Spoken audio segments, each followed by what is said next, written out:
it down. I want to start with you, Mr. Harty, if I might.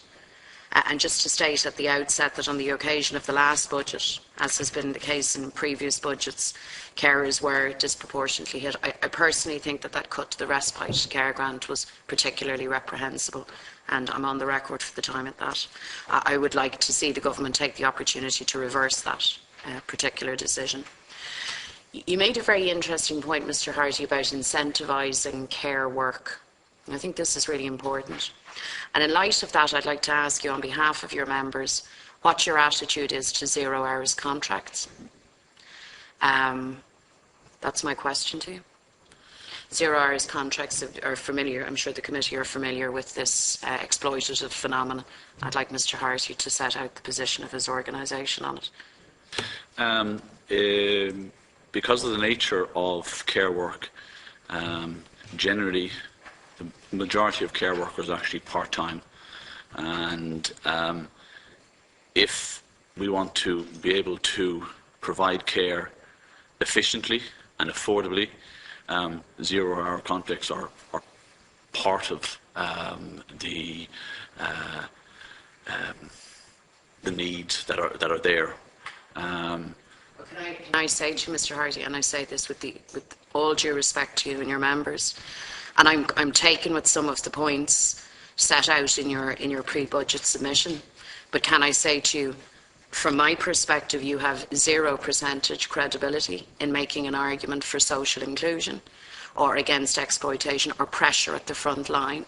If any member of your organisation or if you as an umbrella organisation support the exploitative practice of 0 hour contracts, which disproportionately affect poor people, women in that particular sector, but it is beyond a joke for you to argue around incentivising care work if you are prepared to stand over 0 hour contracts. They are an absolute scandal within the system.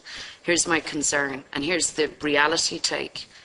I personally and the party that I represent will back 200% carers, because we know that they have been the Cinderella, to use the term, of the caring system, and they have been ignored and put under unbearable and unacceptable pressure. But I want you to be clear that under no circumstances will I or will my political party support any outfit providing any service that depends on an exploitative regime like that.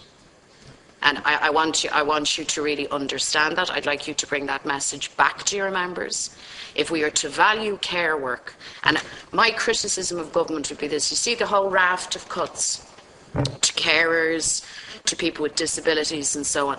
That screams at you that we have a society that talks a lot about care work, but that essentially does not value it, regards it as some kind of second-class form of work, generally done traditionally by women, let me add, right? I think that's wrong.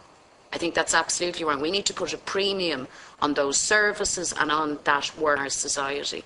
But it is absolutely bizarre for the Home and Community Care Ireland Association to come in and talk about incentivising that sector, making arguments for exchequer taxpayer support for that sector through private operators who will exploit their workforce in turn. We're not going to agree on this point, but I cannot let this opportunity go to make that, I hope, crystal clear to you, Mr. Harty, and I hope in turn that you will bring that message back to your organisation. Thank you.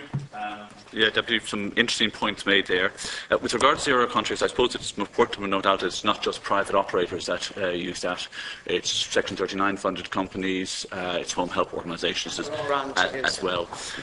The other side of saying we shouldn't be using 0 hour contracts is, well, then you have to accept that we're going to be able to deliver less care to less people, which is, as I said in my deposition, is, you know, the issues and the problems that we have are only going to get worse because of our demographics. So it's a simplistic that lashing out. Because nobody's sitting in this committee room as we're meeting today who's on a 0 hour contract. Is there hands up if you're here? I'd like to know who you are. They're not. We're not. We're on proper, decent contractual arrangements in our respective forms of employment. So I'm not even seeking an explanation. I'm putting on the record to you the position as regards, and I'm really shocked to hear you attempt to even defend the position. Perfect. Well, there's a certain amount of disagreement there, obviously.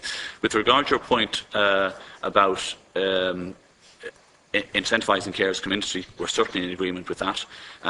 Caring does have to, we would like to see a movement towards caring being viewed as a career rather than just a job, but that is dependent as well on the amount of funding that can go into the sector.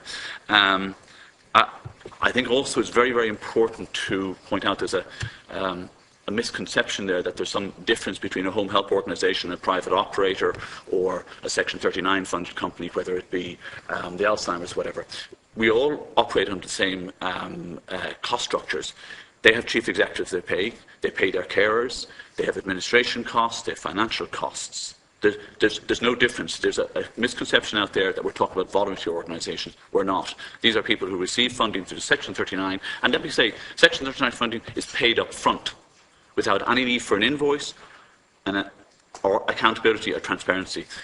The recent internal HSE reports that I referred to pointed out that there's 58 million paid to home help organisations in Section 39 funding to provide home care. Internal HSE reports indicated that 18 million of that was tainted. And when I say tainted, serious mismanagement and actual fraud involved as well. And these are internal HSE reports.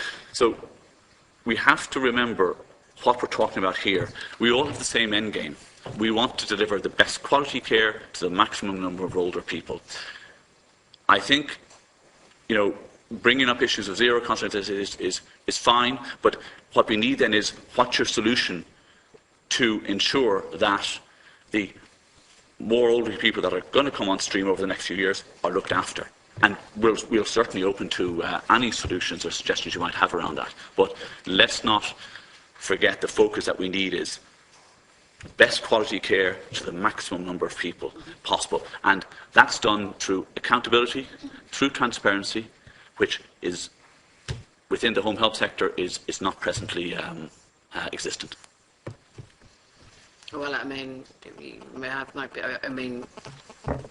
just find this notion that putting people on that kind of an exploitative arrangement in any way improves the quality or the prestige or standing for care workers as a career, as you claim, is frankly farcical. So we're not going to agree on this, Caerlic. So thank you for your response. There is one important, there's a misconception out there that home help carers have a monopoly on empathy and caring. Now, the carers that are... Sorry, Mr. Harty, and if you don't mind, Caerlic, I think you might have to you may have to intervene here.